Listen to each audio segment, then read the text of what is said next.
Assalamualaikum warahmatullahi wabarakatuh. Apa kabar? Kembali berjumpa dengan saya, Hersy Beno Arif dari Forum News Network. Politisi PDIP Ruhut Sitompul tampaknya harus bersiap. Unggahannya di media sosial ini yang memposting Gubernur Anies Baswedan memakai koteka ini bakal bergulir ke ranah hukum. PDIP menyerahkan sepenuhnya kasus ini kepada polisi. Dan Polda Metro Jaya juga sudah menyatakan akan segera menindaklanjuti kasus tersebut. Sekretaris DPD PDIP DKI Jakarta, Gembong Warsono, kepada media menyatakan dia menyerahkan sepenuhnya kasus tersebut kepada aparat penegak hukum. Gembong meminta Ruhut untuk mematuhi proses hukum. Kami hargai, kami hormati apa yang dilakukan oleh pendukung Anies Baswedan. Karena mereka tidak terima, ya silakan. Apalagi sudah dilaporkan, tak ada cara lain ya hadapi dengan baik. Taat hukum, itu ujar Gembong. Sampai sejauh ini Gembong mengaku dia masih menunggu arahan dari DPP PDIP. Apakah akan memberikan pendampingan hukum atau tidak. Sikap yang sama ini juga disampaikan oleh pengurus DPP Hamka. Tapi dia menyatakan ini tentu bukan sikap resmi dari DPP. Sikap resmi akan disampaikan oleh Sekjen DPP PDIP Hasto Kristianto. Menurut Hamka sebenarnya kasus ini ya kalau memang dianggap merupakan satu penghinaan ya silakan diproses hukum. Tapi dia juga memberikan gambar bahwa hal yang sama juga pernah terjadi kok, dan pada Pak Jokowi misalnya hidungnya dibuat lebih mancung itu seperti Pinocchio, atau kemudian dia sedang digendong oleh Bu Mega. Ini saya kira mungkin yang dimaksud oleh Pak Hamka berkaitan dengan karikatur ya yang dibuat oleh Tempo. Harusnya mesti dibedakan ya kalau antara karikatur dengan meme atau unggahan-unggahan lain-lain yang dianggap melecehkan atau menghina. Kalau karikatur itu memang ada, memang itu menjadi satu tradisi di media, di negara-negara demokrasi ada tradisi semacam itu.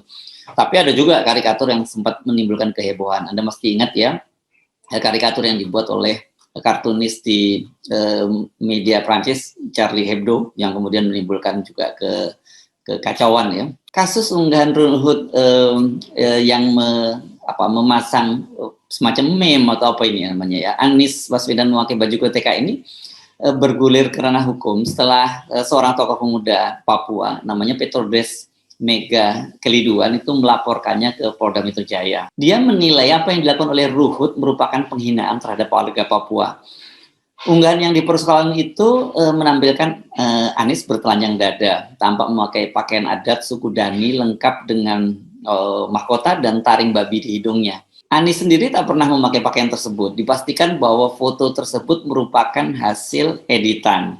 Sesungguhnya ada dua foto yang diunggah oleh Ruhut ini berkaitan dengan Anies gitu ya. Foto pertamanya ada satu foto rombongan pengendara moge dengan tulisan di punggungnya berbunyi haram dukung Anies Baswedan, disertai dengan tulisan mantap, keren, setuju. Nah, di foto itu narasinya begini, ngeri kali kata anak Medan ini sih, ngeri-ngeri sedap. Hei kalian, tolong ya, Pilpres masih 2,5 tahun lagi. Mohon sabar ya, duduk di boncengan masing-masing, pasti nanti indah pada waktunya. Merdeka, ujar Ruhut. Sementara pada foto Anies memakai koteka, Ruhut memberi narasi pendek. Haha, kata orang Betawi, usahe, ngeri kali, sip deh. Nah, sontak unggahan yang terakhir inilah yang mengundang kehebohan di media sosial. Walaupun kemudian ternyata para netizen juga memberikan semacam klarifikasi bahwa foto yang pertama tadi ketika orang naik sepeda motor dengan ada tulisan haram dukung Anies Baswedan tadi juga itu adalah semacam editan, karena tidak ada itu beda ya forumnya, pengendara motornya ada tetapi tidak ada yang mereka menggunakan kaos dengan tulisan semacam itu. Menanggapi kehebohan itu Luhut santai saja dan malah balik menyerang mereka. Dia menyebut mereka yang mempersoalkan itu sebagai kadrun. Ini ada link berita ini, misalnya saya baca begini nih, ini linknya ini ya beritanya. Kadrun taunya protes, jadi menuduh orang yang enggak-enggak. Saya ambil itu di berita, kita nggak tahu, aku anggap itu asli. Yang tahu hoax atau enggak kan ahli IT, aku gagap teknologi, ujar Ruhut ini kepada media. Dia coba membela diri ini kelihatannya. Jadi unggahan foto itu berusaha menyindir Anies Baswedan yang selama ini dinilai sok paling Arab. Ruhut mengungkapkan, Tersebab memiliki darah Arab, Anies kerap memanfaatkan kesukuannya itu untuk politik identitas. Dulu merasa paling Arab, sekarang kakeknya begitu Arab. Sekarang dia merasa paling Jawa karena dari Jogja. Sudah itu datang lagi ke suatu daerah mengaku paling ini, paling itu, semua diakui sama dia. Makanya aku share gambar itu. Nggak jelas Ruhut. Kurang baik apa aku? Aku tulis namanya juga Usahe.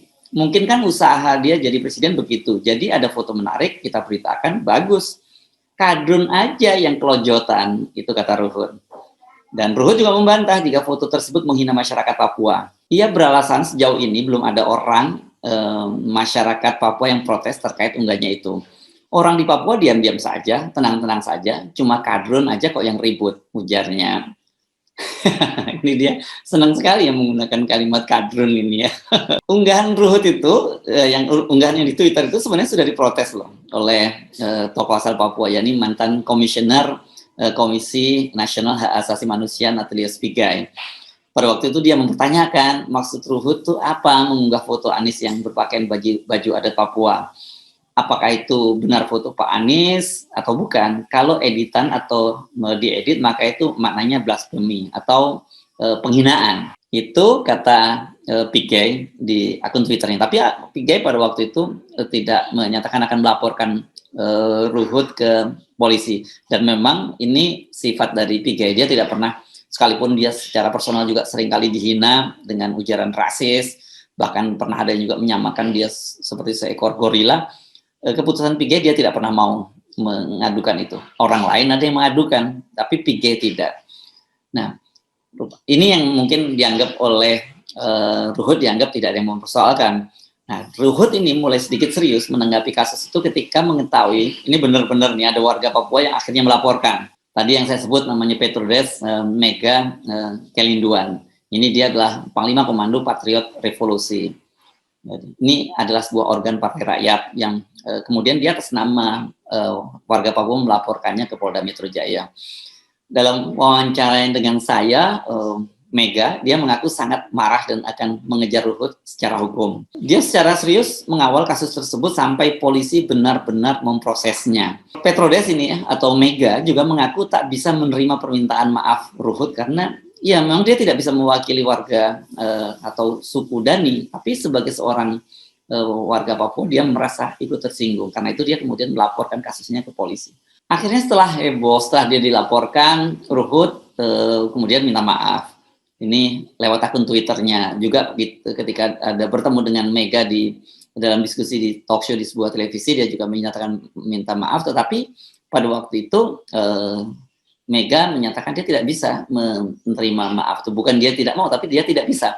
Nah, tapi kalau kita lihat permintaan maaf yang di Twitter ini, kok permintaan maaf ini bisa dianggap tidak serius dan tidak spesifik kepada siapa dia minta maaf.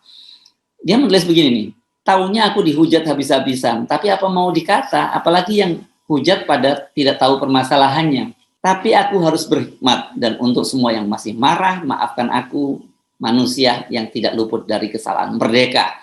Itu tulis Ruhut sambil menampilkan foto dia, kelihatannya di luar sebuah bandara dengan tangan melambai ke atas gitu. Kepada wartawan Kompas.com yang mewawancarainya, Ruhut mengaku bahwa permintaan maaf itu ditujukan kepada warga Papua yang merasa tersinggung. Tapi dia mengaku dia tidak meminta maaf kepada Anies. Nah, sejauh ini Anies Baswedan sendiri juga kelihatannya nggak buka suara soal unggahan Ruhut yang dianggap menghina itu. Anies Baswedan kan saat ini sedang sibuk, dia melakukan kunjungan ke negara-negara Eropa, ada 3 negara Eropa yang sedang dia kunjungi. Dan sejauh ini kelihatannya relawan dari Anies juga belum ada ya, kalau saya tidak nyebut, tidak ada, belum ada yang berniat melaporkan Ruhut. Justru warga Papua yang merasa tersinggung dan melaporkan Ruhut ke polisi. Saya kira ini mungkin tidak pernah diduga oleh Ruhut, karena dia kelihatannya iseng-iseng saja. Dia iseng mau mengerjai Anies, tapi ternyata dia tidak sadar bahwa perbuatan isengnya ini kemudian membuat warga Papua tersinggung. Karena mungkin buat dia lucu gitu, ada orang Anies memakai pakaian koteka, kemudian itu yang asli dari suku Dani. Tapi buat orang Papua ini menjadi soal yang sensitif gitu. Nah, juru bicara Polda Metro Jaya, Kombes Endra Zulfan, membenarkan mereka telah menerima laporan tersebut. dan dalam waktu yang dekat mereka akan memanggil dan memeriksa pelapor dan Ruhut sebagai terlapor. Ini jadi kita menunggu bagaimana hasil dari pemeriksaan polisi. Apakah kemudian kasus ini akan ditingkatkan menjadi penyidikan, dalam hal ini kemudian ditetapkan sebagai tersangka atau tidak. Tapi kalau belajar dari berbagai kasus yang serupa, kelihatannya memang cukup berat ini buat Ruhut untuk berkelit. Nah, kecuali kalau memang kemudian ada semacam campur tangan atau ada upaya-upaya lain di luar hukum yang dia bisa tempuh dengan warga Papua, mungkin saja kasusnya tidak bergulir ke ranah hukum. Tapi kalau kita mendengar tekad dari Mega atau Petrodes Mega Keliduan, dia menyatakan bahwa kasus ini harus diproses secara hukum. Sebagai seorang politisi, Ruhut ini memang figur yang esentrik dan kontroversial. Pilihan politiknya saja juga sangat kontroversial dan menarik. Dia dengan mudah berpindah-pindah dari satu partai ke partai lainnya. Dan kalau Anda cermati, semua partai yang dipilihnya adalah partai yang tengah berkuasa. Ini sebelumnya, dia itu kan bergabung dengan Partai Golkar. Dan Anda waktu itu pasti bisa banyak sekali Anda googling, banyak menemukan foto-foto Ruhut dalam berbagai aktivitas Partai Golkar. Dan untuk menunjukkan bahwa dukungannya yang total kepada Partai Golkar itu, dia bahkan rela mengecat rambutnya berwarna kuning. Nah, ketika SBY berkuasa, Ruhut itu pindah haluan. Dia ganti seragam dari jaket kuning ke jaket biru Partai Demokrat. Saya nggak tahu apakah ada juga ini rambutnya yang dicat warna biru, seperti ketika dia cat warna kuning di Golkar.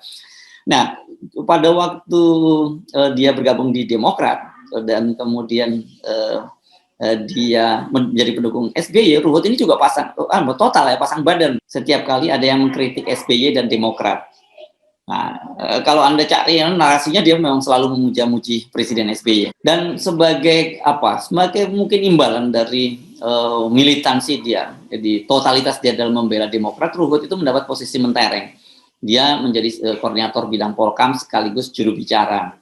Namun ini posisi dia itu mulai dipersoalkan ketika pada Pilpres 2014 dia mendukung pasangan Jokowi JK. Apalagi di situ dia sering membawa nama SBY. Banyak kader Demokrat yang tidak sepakat dengan langkah dia. Dan seperti kita ketahui kan kemudian Ruhut ini berubah menjadi diehardnya Presiden Jokowi dan dia menjadi kader PDIP.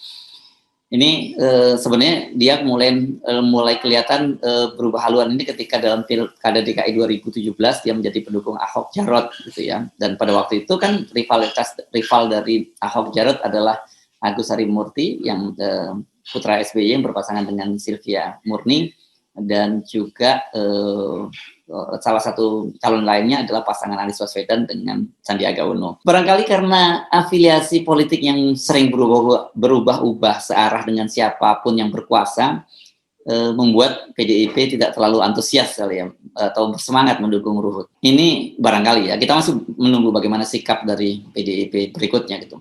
Sebab kalau kita melihat track recordnya, sangat mungkin loh Ruhut ini bakal lompat ke partai lain, tergantung siapa nanti yang akan berkuasa.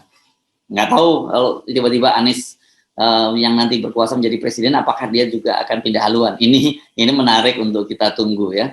Begitulah Ruhut Sitompul, hidupnya memang penuh dengan kontroversi.